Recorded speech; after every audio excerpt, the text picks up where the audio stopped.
남은 시간에는 유로화랑 엔화, 위안화 얘기가 있는데 조금은 최근에 중요해진 유로화 얘기부터 드리겠습니다. 유로화 보시면은 최근에 좀 많이 달러 약세에 기여합니다. 우리 달러 지수 안에서 제가 이제 비중을 좀 많이 강조드리는 편인데 유로화가 58%입니다. 스위스, 스웨덴까지 하면 7%가 넘어요. 그러면 달러 지수가 이렇게 있으면 그 안에서 거의 70% 가까이를 유로화가 설명을 합니다. 14%가 이제 엔화죠. 그런 유럽에 큰 모멘텀이 생겼습니다. 독일이 재정을 쓴다라고 하는 그런 뉴스를 최근에 많이 들으셨을 텐데 시점은 2월 말 조기 총선 이후입니다. 독일이 지금 중요한 이유가 뭐냐면 첫 번째 그림입니다. 아무도 기대를 하지 않았다라는 게 제일 중요한 거죠. 올해 여러 선진국 중에서 재정에 대해서 돈 쓸 수 있을 것 같다라고 기대한 나라는 사실상 미국이 거의 유일하고 독일은 거의 못 쓸 것 같다 했던 나라에서 지금 인프라 투자한다고 하고 국방비 지금 부채 브레이크에서 뺀다고 하고 이런 모멘텀이 생긴 겁니다. 그럼 두 번째 그림 보시면 심플하게 제가 그냥 돈 쓰면 유로화 어떻게 되는데 이 차트예요. 돈 쓰면 유로화가 과거에 강세로 갔던 경험들이 많습니다. 사실 독일이 중요한 게 제가 유로화를 보는 구도는 독일과 프랑스, 스페인, 이탈리아를 똑같이 보지는 않아요. 유로화라는 게 본질적으로 잘 되던 독일이 나머지 어려운 프랑스, 스페인, 이탈리아를 도와주던 그런 국면에서 탄생을 한 거기 때문에 독일과 나머지의 구도로 보셔야 됩니다. 그래서 제가 봤을 때 30페이지처럼 독일과 나머지 구도로 보시게 되면 사실 유럽, 독일 중심으로 똘똘 뭉쳤을 때 유로화가 좀 셌던 경험이 있어요. 직전에 보셨던 게 아마 거의 5년 전으로 거슬러 올라가면 우리 왜 코로나 직후에 아무도 기대하지 않았던 유럽에서 경제회복기금이다라고 해서 재정동맹을 강화합니다. 그때 보시면 유로화가 쭉 올라갔던 경험이 있고 조금 더 거슬러 올라가면 우리 왜 남유럽 재정위기 때 2012년, 2013년 국면에서 당시 드라기 ECB 총재가 들어보셨을 것 같아요. 무엇이든지 하겠다 이러면서 OMT 선언을 합니다. 그때 유로화가 또 쭉 올라가고 더 거슬러 올라가면 2002년에 유로화 통용되니까 당연히 유로화 좋고 그랬던 경험이 있어요. 제가 봤을 때는 거의 똘똘 뭉친 유럽은 거의 5년 만에 나온 모멘텀이자 이벤트고 제가 봤을 땐 조금 더 유의미한 유로화의 강세를 기대해 볼 수 있을 것 같습니다. 제가 하나만 더 언급을 드릴 건 재정을 쓰는 그 효과인데요. 우리 29페이지입니다. 1985년에 플라자 합의를 종종 많이들 이제 말씀을 해주시죠. 85년 9월에 플라자 합의 합니다. 약속을 하는 거죠. 그리고 1년 만에 달러가 30% 약세로 갑니다. 그럴 수 있었던 이유는 누군가가 약달러를 받아준 거죠. 다 알고 계신 엔화랑 그리고 당시 독일 마르크화입니다. 첫 번째 그림을 보시면 85년 9월에 독일 마르크화가 당시 30%가량 강세를 갈 수 있었던 이유는 독일이 돈을 씁니다. 재정 수지가 현저하게 지금 적자폭이 커지는 걸 보실 수가 있죠. 두 번째 그림 보시면 사실 방위비로 혼낼 거였으면 일본을 혼내야 됩니다. 그래프 끄트머리 보시면 지금 GDP 대비 방위비 지출 해가지고 일본이 꼴등인 걸 보실 수가 있어요. 근데 이번에 트럼프랑 일본의 회동에서 오히려 이런 것들 혹은 국방비 혹은 환율 얘기를 잘 하지 않습니다. 그 이유는 뭐냐면 일본은 가만 냅둬도 이따 언급드리겠지만 통화정책 혼자 긴축하면서 강세로 가잖아요. 일본 엔화가. 근데 ECB는 같이 금리를 하고 있으니 이 나라한테 오히려 재정에 대한 부담, 부채에 대한 부담을 덜어주는 거죠. 그래서 오히려 나눠주는 거죠. 그렇기 때문에 오히려 미국과의 정치와 연관을 지었어도 사실 독일이 돈 쓴다라고 하는 건 조금은 국방비 이슈도 물론 있겠지만 미국에서 조금 반길 수 있는 이슈다라고 생각이 듭니다. 그래서 제가 유럽 쪽에 대해서는 유의미한 모멘텀이 생겼다, 강세다라고 말씀을 드리고 있고요. 제가 하나를 더 언급을 드릴 건 한국과의 비교입니다. 좌측 그림, 우측 그림. 좌측은 유럽, 우측은 한국이에요. 두 번째 그림, 한국부터 먼저 말씀드리면 제가 이제 계속 앞에서 말씀드렸던 우리나라의 해외 투자, 구조적인 달러 유출, 달러 수요다라는 말씀드렸습니다. 왜냐하면 이제는 외국인들이 코스피 사는 것보다 우리가 해외 투자하는 게 더 많다. 이런 얘기를 제가 드렸죠. 실제로 두 번째 그림 보시면 아예 금액 기준으로도 역전이 됐습니다. 이제 우리가 해외 투자를 그만큼 더 하는 거죠. 근데 그 구도 그대로 좌측 유럽을 보시게 되면 유럽은 조금 반대입니다. 즉 유럽은 해외에서 유럽에 주식 투자하는 그 규모가 훨씬 더 크기 때문에 이번에 보시면 유럽 경기 안 좋은 거 다 아시죠. 근데 유럽 시장은 좋잖아요. 그런 종전 기대라든지 혹은 재정 확대에 대한 기대라든지 이런 것들을 더 주식과 연관된 수급에 반영할 수 있는 그런 긍정적인 모멘텀도 훨씬 더 클 수 있는 지역이다. 이거는 우리나라랑 좀 비교되는 부분이어서 제가 한번 언급을 드려봤습니다. 유로화 강세를 보고 있고요. 그리고 이제 달러 지수 안에서 14% 차지하는 엔화. 엔화는 오히려 조금 더 심플하게 강세를 보고 있습니다. 어느덧 원엔 환율이 이제 990원까지 거의 올라왔습니다. 정말 많이 올라왔고 저희는 추가적으로 달러엔 환율 하락과 원엔 환율 상승 더 보고 있습니다. 심플하게 이제 금리차 여전히 유일하게 긴축할 수 있는 나라는 일본인데 계속해서 금리 인상을 진행할 것 같습니다. 왜 그러냐면 좌측 우측 그림을 봐주시면요. 지표들이 이제 반영을 합니다.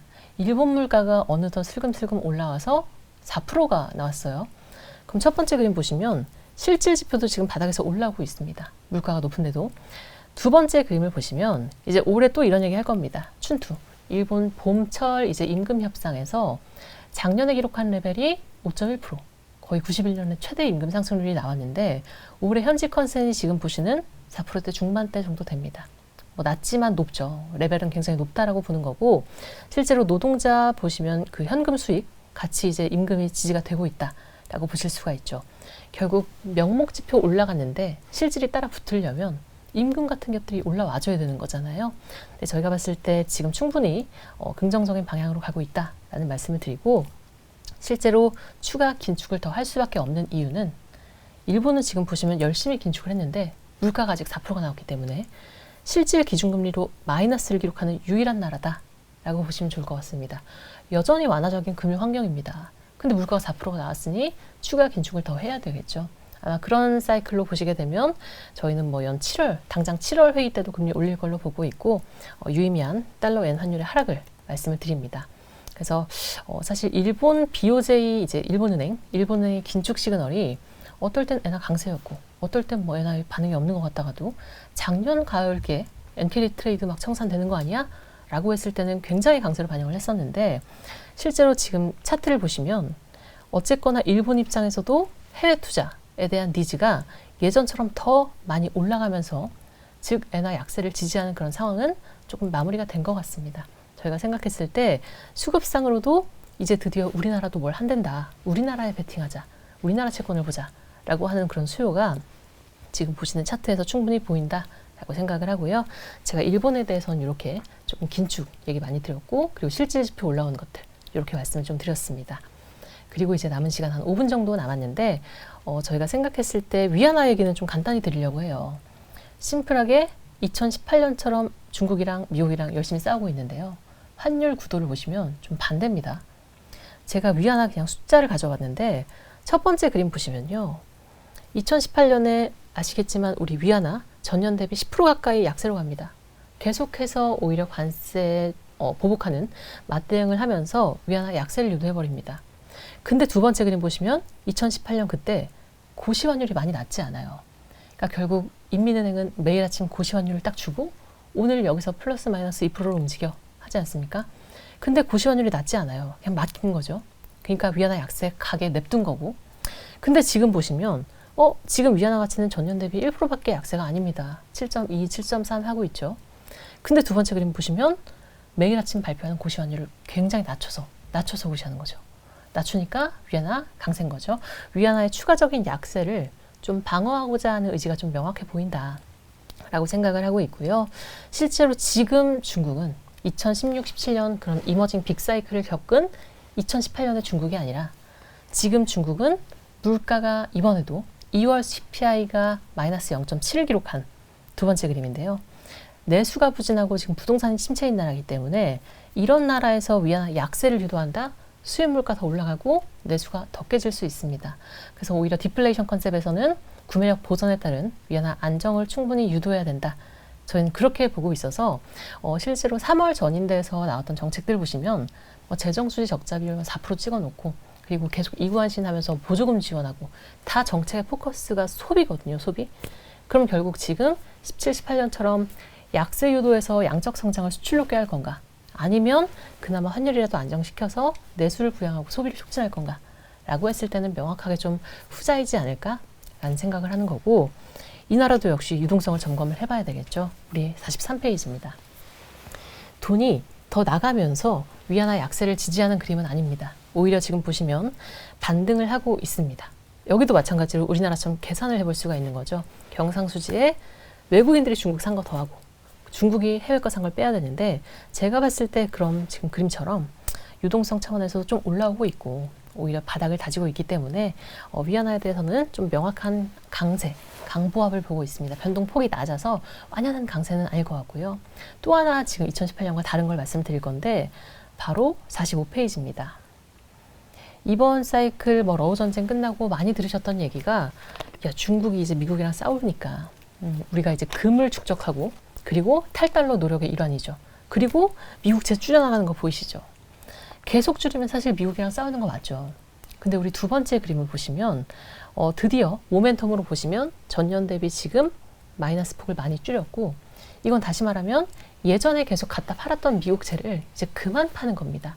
지금 아직은 여기 영선 밑에 있기 때문에 아직은 좀 팔고 있다라고 볼 수가 있는 거죠. 막 사는 건 아니에요. 다만 이제 보시면 2018년이나 러우 전쟁 때처럼 계속해서 갖다 팔면서 우리가 위안화 약세를 유도하고 미중과의 어떤 금융 측 갈등이 일어날 가능성도 그렇게 크게 보이진 않는다라고 생각을 해서 저희가 이제 좀 이렇게 짧은 시간 안에 달러랑 그리고 이제 원화, 유로와 엔화, 위안화에 대해서 말씀을 드렸습니다. 저희가 테이블 한번 자료로 참고해 주시면 좋을 것 같습니다. 숫자 자체는 막 그렇게 큰 재미는 있지 않지만 점진적인 달러와 맞물려서 난US 통화, 우리나라 원화 포함 이머징 통화 역시도 충분히 반등할 수 있는 게 아마 올해의 그런 환율 구도가 될 것 같다. 이렇게 생각을 하고요. 네, 저희 준비한 내용은 다 마쳐서 이상 마치겠습니다. 긴 시간 들어주셔서 감사하고요.